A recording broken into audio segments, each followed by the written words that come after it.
Caitlin's coming. What will the league have in store for them when they get there? Reality is coming. If Kelsey Plum set that record in 4 years, well, Caitlin should have broke that record in 4 years. She's already had an extra year to break that record. So is it truly a broken record? What do you think about Ice Cube and the Big Three offering Caitlin Clark $5 million to play in their league? You offered the contract to a player who's not yet even in the WNBA. It really makes any sense. Shit like this happens. Caitlin Clark is changing the WNBA forever. She is bringing in record-breaking views and revenue for the WNBA, but still some players are refusing to give her the credit she deserves. Caitlin Clark is marking a before and after in women's basketball. The phenomenon she has caused with her play at Iowa has put her on the world's front page. Every basketball fan in the United States, even the most casual, has heard her name all over social media, on every TV show, and in every national sports media outlet. Like LeBron James, like Michael Jordan when they came to the NBA, everyone was eager to see the trajectory of a player destined to become the best of all time. But still, nothing seems to satisfy the legends of a league. Several prominent WNBA players have publicly shared their opinions about Caitlin Clark, and their comments have been quite revealing. Some veteran players seem skeptical or even critical of the hype surrounding Clark as she enters the league. But could this resistance to embracing a new star player actually jeopardize the WNBA's new growth and success? The WNBA is a league that has always had financial problems. This is no surprise. The lack of attention from basketball fans has caused the league to have trouble staying afloat by not getting enough revenue at the end of the season. This in turn has meant that the NBA, who owns 50% of the league, has had to invest money annually to keep the league going, effectively subsidizing the WNBA. This figure was not very high by the standards of a top-level competition. The WNBA was losing an estimated $10 million a year that had to be contributed directly from the NBA surplus. However, this season should be different, right? In the end, the WNBA is having record merchandise sales that have increased 7 times over the league's annual average. Plus, the TV viewership for games broadcast by networks like CBS or ESPN was tripling from last season's ratings. So this season, the WNBA is making money, right?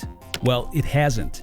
In fact, the Women's League is making record losses this season that are estimated at $50 million. Why? The answer is more complex than it may seem, but basically this has happened because of 2 factors. The first is that the league's television contracts are outdated. They did not contemplate the enormous sudden growth of the league, and the revenue it generates is insufficient with respect to the current importance of the competition. And the second is basically due to the lack of franchises. The more teams that participate in the competition, the more franchises are generating money, and that translates into an increase in television contracts.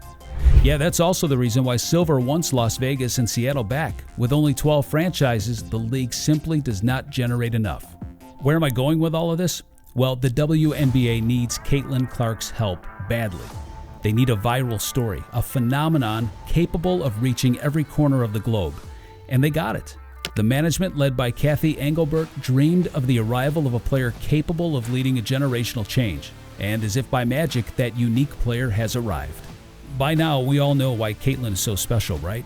Her style of play seems to be unprecedented, even if you count men's college basketball. A spectacular scorer who averaged 26 points per game in her first season at Iowa. Tournament for wins, and that one dead on. Right on the money. And has only increased those numbers in every season she spent in the NCAA. We have seen how her surreal shot selection was completely viable in modern basketball. Caitlin was shooting more threes than that Davidson kid who threatened to change college basketball forever 15 years ago. Yes, I'm talking about Steph Curry, who was also a star in college. But Clark's scoring ability wasn't the only thing that was flashy about her game. In addition to being one of the best rebounders at her position, Caitlin has the ability to be a leader. She has the ability to be the glue of her team for the simple reason that she is elite at running the offense. If you double team her, she will likely be able to find the open look for one of her teammates. Her handles allow her to run the court with great confidence, and her tough mentality made her the perfect prospect to lead a franchise to the next level. Now, as I said at the beginning, not everyone had the same feeling about Caitlin. Diana Taurasi is simply one of the best players to ever touch a basketball, and that is indisputable. She's been a WNBA champion, she's achieved absolutely every accolade you could think of, And at 42 years old, she is still one of the best players in one of the 12 franchises in the league. Let me repeat that. We never tire of talking about the absurd longevity of LeBron James in the NBA. Yeah, Diana Taurasi is 3 years older than him. Now, a legend like Taurasi was the first to show her skepticism about Caitlin Clark's direct impact on the WNBA. Her words left no room for doubt. Reality is coming.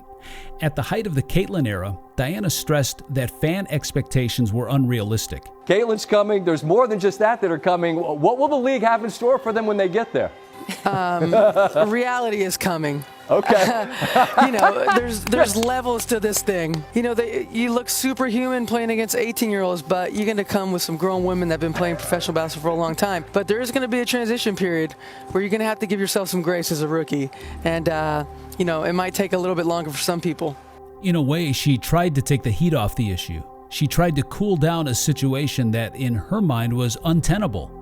Because in her mind, no prospect, regardless of her quality, would be able to translate her performance from college to the WNBA. Clark is not a player who likes to respond in public. As the exemplary athlete that she is, she doesn't have to say anything to prove herself. She just plays basketball. And that's precisely the way she responded to Taurasi. We'll get to that later, though. Now, we have to talk about other players who showed their skepticism with Caitlin. Cheryl Swoops, it's your turn. The Texas forward is another absolute legend in the Women's League. She won 3 MVPs, 3 Defensive Player of the Year awards, and 4 WNBA championships with the Houston Comets. A resume that seems almost unmatched even looking at the records of a league with almost 50 years more of history like the NBA. Well, Cheryl also felt the need to express her opinion about Caitlin. On Gilbert Arenas' podcast, controversial, absurd, and hilarious in equal parts, the guest that night was dedicated to discredit Clark's merits. You asked me about Caitlin. If you're going to break a record, to me, if it's legitimate, you have to break that record in the same amount of time that player set it. Okay. So if Kelsey Plum set that record in 4 years, well, Caitlin should have broke that record in 4 years. But because there's a COVID year and then there's another year, you know what I mean? So she's already had an extra year to break that record. So is it truly a broken record? Yeah, that'll go in the record books as Caitlin Clark is the all-time, whatever it is. I don't even know what the number is, but that's the way it'll be. And I don't think it should be. Not only that, but she even lied about the facts and stats to make her look older than she was, and to make her records look less impressive. By exaggerating her age, she made it seem like Clark was competing against little girls while she was an adult. Let's also talk about how much more experience that gives you over other players coming in, right? So people say, dang, like he or she's killing them, but you have a 25-year-old playing against a 20-year-old. Like, you should be killing them. Because you've been doing it a lot longer than they have. Clark right now probably takes about 40 shots a game. Here we go. Although it seems she didn't quite take into account that Caitlin was an absolutely elite player, averaging 27, 6, and 7, while shooting 40% on three-pointers as an 18-year-old in Division I. Of course, Caitlin, like the exemplary player she is, didn't respond. The controversy escalated even further when, even before she was drafted, Ice Cube's Big Three made an unprecedented offer. $5 million per season in a contract that could even increase to $7.5 million per year through different shares. A completely exorbitant figure for a player who had not yet played a single minute in professional basketball. And most importantly, a figure that made the envy of legends and league players who cannot even dream of similar figures. Lexi Brown was one of the first to prove it. Also at Gil's Arena, the Los Angeles Sparks guard talked about how Caitlin was eclipsing the recognition of the rest of the league's players. How the offer that the Big Three offered Caitlin was one of the reasons that prevented the WNBA from exploding. What do you think about Ice Cube and the Big Three offering Caitlin Clark $5 million to play in their league? Well, I have a lot of thoughts. But the first one is you offered the contract to a player who's not yet even in the WNBA. Big Three does not happen during overseas season, so that doesn't make sense. That's true. For us to get, just constantly shit on, you can't even acknowledge the growth and how amazing the WNBA is doing because shit like this happens. If you're gonna say that it's for that, then stand on that. But I don't think I think he's trying to make a business decision, which he's a businessman, that makes sense. But to mask it in this, I want to uplift and support WNBA players and women athletes is kind of a cop-out, I think, and I don't think it really makes any sense. Can you think of any reason why this is so? Because I can't either. But Lexi doesn't seem to realize that Clark's popularity may end up increasing her own salary, even more so when Brown is still 29 years old and may end up increasing her income for the rest of her career. Caitlin, as usual, didn't answer. In the end, this feeling is understandable. Think about the players of the first decade of the NBA of the 2000s. The salary cap had gone up so much in the last few years that today's bench players are signing contracts that only a superstar could dream of before. All the players who retired in the mid-2010s came too early to see their earnings multiply, and logically that feeling makes you angry. But in the case of a player who is still active, just jump on the bandwagon and take advantage of everything it can generate for you. Worse was the case of Breanna Stewart, the Liberty star who was also considered one of the best players in women's college history. She basically said that if Clark was not able to achieve an NCAA championship, she could not be considered one of the best in history. Kind of surreal, considering that women's college is much more competitive now than it was when Breanna dominated in one of the best programs in the country. Caitlin, as usual, didn't answer. In a way, these behaviors only happen once in a while. And coincidentally, they occur with the arrival of a generational player. Remember when the players from the terrible Cavs of the 2002-2003 season started criticizing LeBron James? Those clips of Carlos Boozer, Ricky Davis and company went down in history as a sign of their envy. They were envious that a kid fresh out of high school was going to become the best player on the team. Now, don't you guys get a similar vibe from Caitlin? Like LeBron, Caitlin is having a rough start as a pro. To a certain extent, Taurasi was right, and the Fever Guard isn't averaging 28 points a night like she did at Iowa. But her performance, while not stellar, is still really impressive. As of today, Clark is the 16th leading scorer in the league and averages 16.2 points per game. Not only that, but she is also the third highest assist leader in the league in her rookie season, only behind Alyssa Thomas and Natasha Cloud. All this while leading in averages in several of the most important categories among rookies.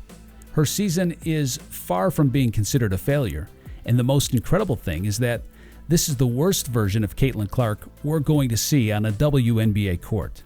But beyond that, the treatment she is getting from other players is simply unbelievable.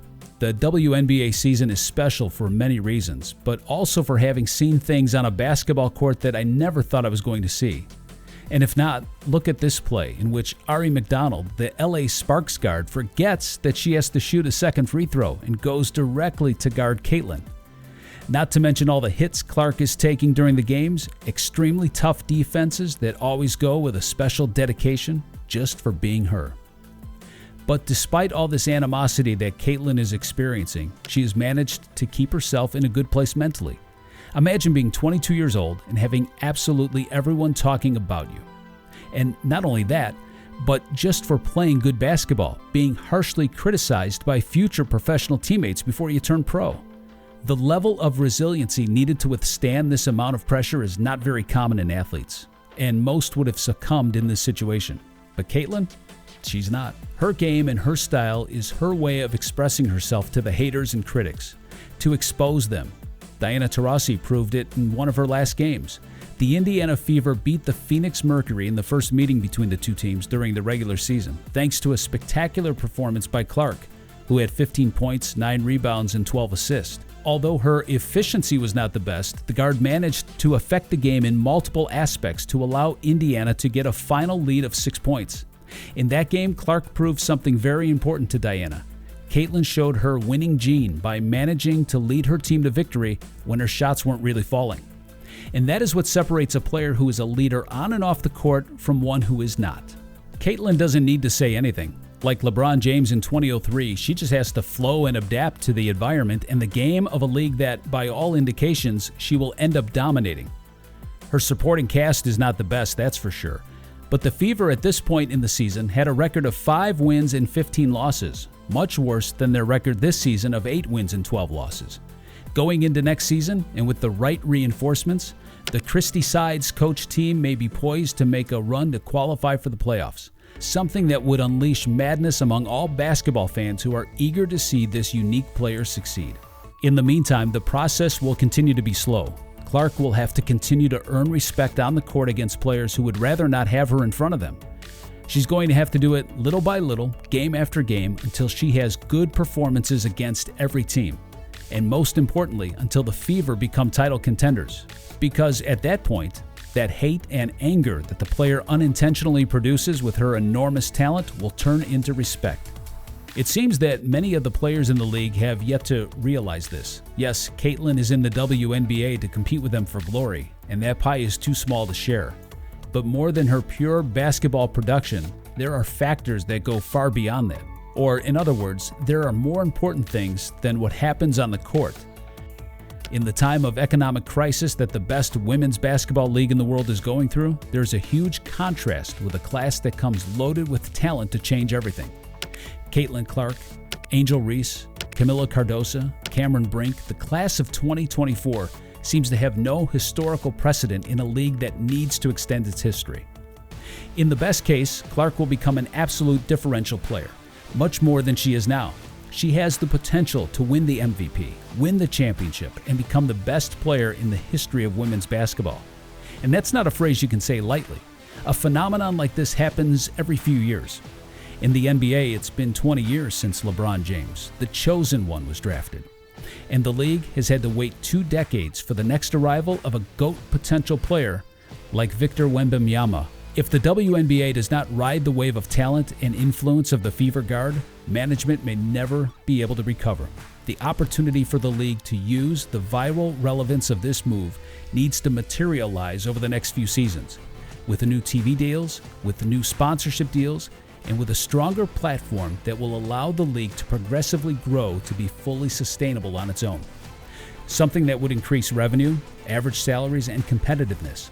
And although many players have not yet realized it and want to humiliate her on the court, they are not aware that Caitlin is the player destined to improve their conditions, because she just might be the player who can save the WNBA.